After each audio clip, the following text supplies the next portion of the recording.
Welcome to the Sponsorship Space YouTube channel. Today's video topic is why sponsors say no and how to get them to say yes. I want to touch on just a few key areas that I see that you can do to bring immediate impact and increase your sponsorship revenue by getting sponsors from no to yes, why they say no, how to get them to say yes. So let's talk about it. Number one, weak audience data.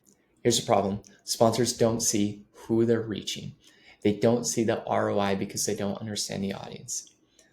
There's a few key areas that you can do to fix that.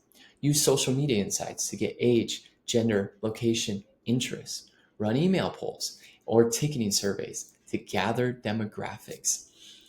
Create a one-page audience snapshot with visual pie charts, infographics, instead of text-heavy paragraph.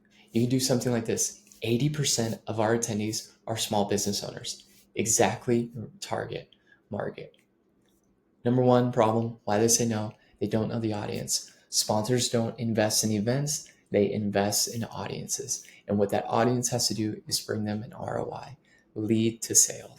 Number two reason I see sponsors saying no, overcomplicated packages or gold, silver, and bronze that are stacked with a ton of value in your mind, but they don't see them as value because they don't want all those opportunities and they feel like they're in a cookie cutter and it doesn't match their sponsorship goals. Here's how you combat that. Hop on a discovery call, ask them what their sponsorship goals are, what their marketing goals are, what their KPI, key performance indicators would be from being at an event like that, and then tailor or customize their sponsorship pitch, your sponsorship pitch to them in a manner that speaks their language and meets their goals and what they want.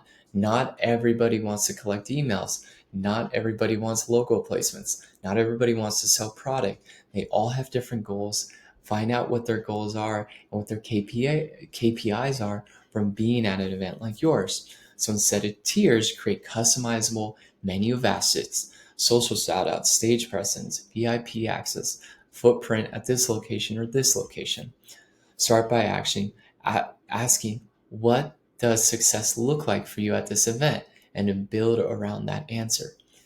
Keep a flexible base package with logos and mentions, and then add tailored activations. Here's an example. Some sponsors don't want stage time. They value the social media or the digital activation, and that might double their ROI. Number three problem I see, lack of activation ideas. We're so stuck in our ways of what our event does and what we do well. You get a logo on the banner at the gate, you get a logo on the stage, you get a public address mentions, you get A, B, and C, X, Y, and Z. Here's how you can fix that. The problem isn't the logo placement is enough. Sponsors want engagement. So suggest interactive experiences like photo booths, product sampling, branded charging station, or contests that they get to be involved with, giveaways. Integrate digital plus on-site, Instagram story filters, sponsored hashtags, live stream shoutouts, just posts leading up to the event, post-event, email campaigns where they're the sponsor of them. Show how audience engagement equals sponsor success. You can have an example like Brand X had 500 attendees post their hashtag. Here's the number four problem I have with pitching brands for sponsorship and why they say no. No clear ROI. Sponsor doesn't see how they'll measure success and how that audience helps them meet their goals. Tie every asset to measurable outcome. Reach, impressions, lead, sales. There's always a return on the investment. What is that data point? How can they measure it? Use KPIs sponsors care about, brand awareness or eyeballs, engagement, clicks, scans, shares, website visits, or conversions like sales and signups. It might be as simple as collecting X amount of emails. Share previous event data, attendance, engagement rates, sponsor survey feedback.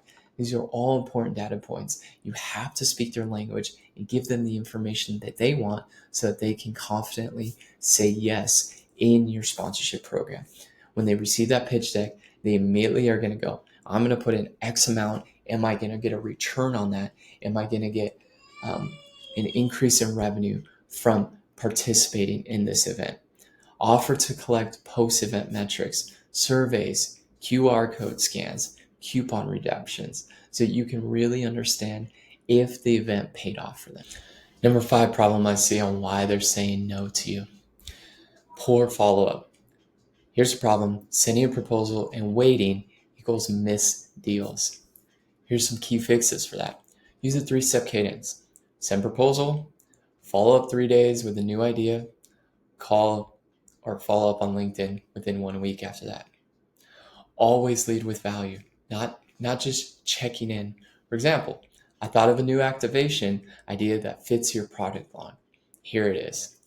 Keep proposals short, engagements short, touch points short, 3 to 5 sentences max. Sponsors don't want to read 20 slides. They want to get their ROI and quickly understand. They will have the correct follow-up questions for you, but they have to see that initial value to you. Have a next step ready at all time. Let's hop on a 15-minute call. I can get that proposal to you. Another point, stay true to your word. If you say you will have a deck by the end of the week, send them a deck by the end of the week. If you say you'll follow up within 24 hours, follow up within 23 hours, 24 hours. Hit the deadline. If you say you'll call at 10 a.m., call at 10 a.m. Each of these things, remember that sales is in the follow-up. Very rarely are you going to close a sponsorship on just one touch point. It takes follow-up. It takes initiation. A lot of times emails just land at a bad time and they forget about it. It's not top of mind. Your event is 6-8 months, a year out. You need to retouch, and sales is in the follow-up. Keep interaction short, be concise, be mindful of their time. So let's wrap this up. I touched on 5 key areas on why people say no and how to combat them. Number 1, weak audience data. Number 2, overcomplicated packages. Number 3, lack of activation ideas. Number 4, no clear ROI. Number 5, poor follow-up. The good news is every single one of these I gave you a fix for, and you can take action and change the way that you do sponsorship. And I just want to throw this out there. I have a free assessment below to check the health of your sponsorship program so you can see how you're doing, and more importantly, give you some key insights on how to improve. Click the link to get that free assessment and evaluate your sponsorship program. This is Titus from the Sponsorship Space. Thanks for watching.